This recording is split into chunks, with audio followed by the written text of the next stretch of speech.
കോഴിക്കോട് എലത്തൂർ എരഞ്ഞിക്കലിൽ കണ്ടൽക്കാടുകൾ നശിപ്പിച്ച് നിർമ്മാണ പ്രവർത്തനങ്ങൾ നടത്തുന്നതായി പരാതി. ഫെസ്റ്റിന്റെ മറവിലാണ് പുഴ നികത്തി സ്വകാര്യ വ്യക്തി അനധികൃത നിർമ്മാണ പ്രവൃത്തികൾ നടത്തുന്നത്. കണ്ടൽക്കാടുകൾ വെട്ടിനിരത്താൻ എത്തിയ JCB ഉൾപ്പെടെയുള്ള വാഹനങ്ങൾ നാട്ടുകാർ തടഞ്ഞിരുന്നു. കൈപ്പുറത്തുപാലം ഫെസ്റ്റിന്റെ മറവിൽ എരഞ്ഞിക്കാട്ടുപറമ്പ് ക്ഷേത്രത്തിന് സമീപം സ്വകാര്യ വ്യക്തി കണ്ടൽക്കാടുകൾ വെട്ടിനിരത്തി പുഴ മണ്ണിട്ട് നികത്തുന്നതായാണ് നാട്ടുകാരുടെ പരാതി. കെട്ടിടം പൊളിച്ച കല്ലും മണ്ണും പ്ലാസ്റ്റിക്കും അടങ്ങുന്ന വേസ്റ്റ് ലോറിയിൽ കൊണ്ടുവന്നാണ് പുഴയിൽ തള്ളിയത്. ഇതറിഞ്ഞ് പ്രദേശത്തെത്തിയ നാട്ടുകാർ ലോറി തടഞ്ഞിരുന്നു. പ്രദേശത്ത് നിന്ന് മണ്ണുമാന്തി യന്ത്രവും തഹസിൽദാർ എത്തി കസ്റ്റഡിയിലെടുത്തു.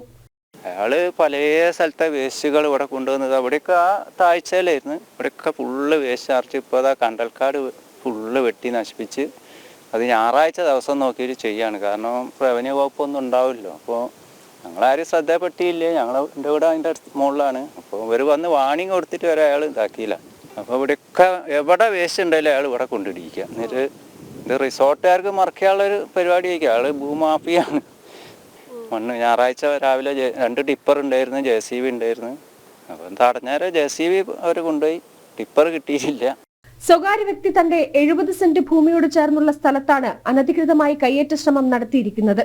കണ്ടൽക്കാടുകൾ വെട്ടി 10 സെന്റ് ഭൂമിയോളം ഇതിനോടകം മണ്ണിട്ട് നികത്തി കഴിഞ്ഞു.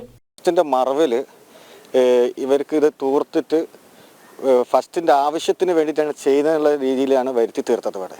പക്ഷെ ഫസ്റ്റുകാരുമായിട്ട് സംസാരിച്ച സമയത്ത് ഞങ്ങൾക്ക് ഇതിന്റെ യാതൊരു ബന്ധമില്ലാന്ന് ഇതിന്റെ ചെയർമാൻ വരെ വ്യക്തമാക്കി കഴിഞ്ഞിട്ടുണ്ട്. ഫസ്റ്റിന് ജനകീയ മുഖമുണ്ട് ഇവിടെ. അത് നശിപ്പിക്കുക കൂടിയാണ് ഈ ഒരു അവസരത്തിൽ ഈ വ്യക്തികൾ ചെയ്തത്. ഇവിടെ മണ്ണിട്ട് നികത്തിയവർക്കെതിരെ നടപടി ആവശ്യപ്പെട്ട് BJP എരഞ്ഞിക്കൽ ഏരിയ കമ്മിറ്റിയുടെ നേതൃത്വത്തിൽ വില്ലേജ് ഓഫീസർക്ക് പരാതി നൽകിയിട്ടുണ്ട്. ജനം, കോഴിക്കോട്.